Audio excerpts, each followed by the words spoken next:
Que Dieu vous bénisse, vous qui tombez sur cette vidéo.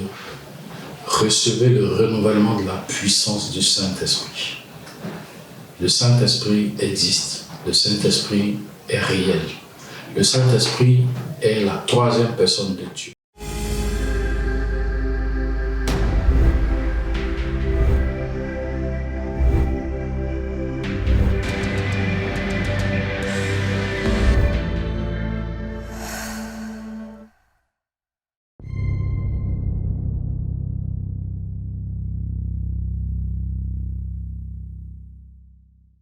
Et la Bible dit que Dieu est celui qui existe de lui-même, l'être suprême.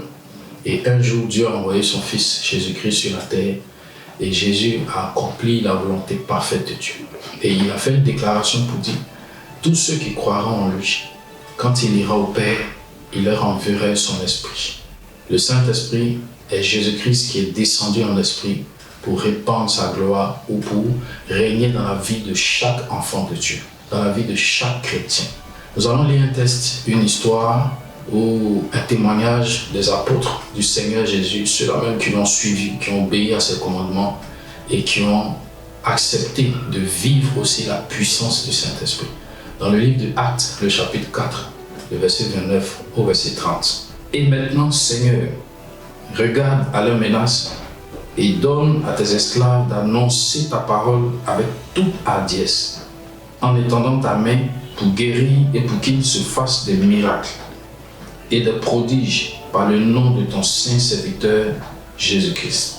Jésus-Christ est monté au Père, Jésus-Christ a envoyé son Esprit Saint aux apôtres. Et la Bible dit, après le départ du Seigneur Jésus, les apôtres se sont rassemblés à la chambre haute et ont prié le Père, ont invoqué le Père, et le Saint-Esprit est descendu sur eux. Dans le livre de Actes 2, le verset, à partir du verset 1. Ils ont été remplis de la puissance du Saint-Esprit. Là où l'Église est née, là où l'Église a commencé son existence. Mais plus tard, les apôtres, ayant reçu le Saint-Esprit, sont allés prêcher Jésus, sont allés évangéliser, annoncer l'Évangile, gagner des âmes. Mais voilà qu'une persécution très élevée, très puissante, très poussée par l'ennemi a terrassé, dispersé l'Église. Et dans ce passage, la Bible dit que les apôtres se sont rassemblés et ont prié à nouveau pour que la puissance du Saint-Esprit les remplisse, pour que la puissance du Saint-Esprit les renouvelle, pour que la puissance du Saint-Esprit soit renouvelée en eux, pour qu'ils soient plus équipés pour mieux servir Dieu, pour annoncer l'Évangile.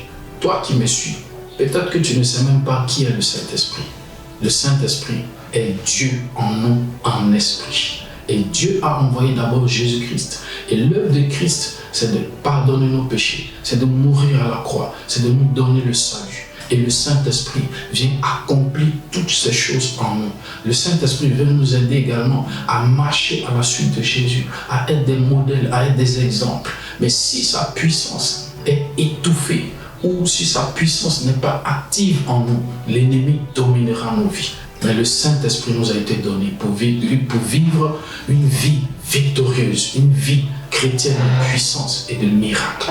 Vous qui me suivez, toi qui m'écoutes, que la puissance du Saint-Esprit soit renouvelée en toi au nom de Jésus-Christ. Peut-être que tu n'as jamais reçu le Saint-Esprit, que maintenant le Saint-Esprit visite ton cœur et affranchisse ta vie au nom de Jésus-Christ. Quand le Saint-Esprit vient en nous, il y a des signes, il y a des manifestations, mais déjà, il faut aspirer à sa présence, il faut aspirer à son règne, il faut aspirer à sa gloire. Et c'est ce que les apôtres ont fait. Ils savaient qu'à cause des épreuves, à cause de la persécution, la présence de Dieu avait été attaqués, ils étaient devenus faibles. Donc ils se sont rassemblés à nouveau pour réclamer cette puissance, pour réclamer cette gloire divine.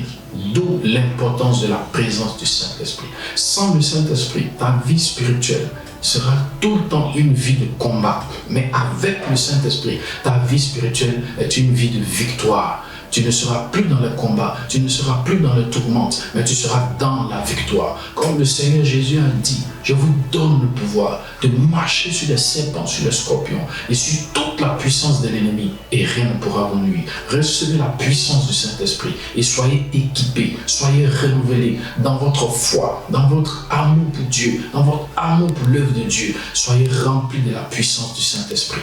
Quand le Saint-Esprit vient, la Bible dit à la suite du verset qu'il y a eu des signes, qu'il y a eu des miracles, qu'il y a eu des bénédictions, que ces choses se manifestent dans votre vie, que la puissance du Saint-Esprit se manifeste dans votre famille par le nom puissant de Jésus-Christ, que la puissance du Saint-Esprit renouvelle toutes choses en vous, au nom de Jésus de Nazareth. Nous allons terminer par un verset. En Romains 8, le verset 11, la Bible dit que si l'Esprit de celui qui a ressuscité Jésus-Christ d'entre les morts habite en vous, cet esprit redonnera la vie à vos corps mortels. Si le Saint-Esprit est quelque part, les miracles suivent. Que la puissance du Saint-Esprit guérisse d'abord votre corps, renouvelle toutes choses dans votre maison, renouvelle toutes choses dans votre relation avec Dieu. Si vous n'avez pas encore reçu le Saint-Esprit, décidez, aspirez à lui, mais au préalable, acceptez Jésus-Christ.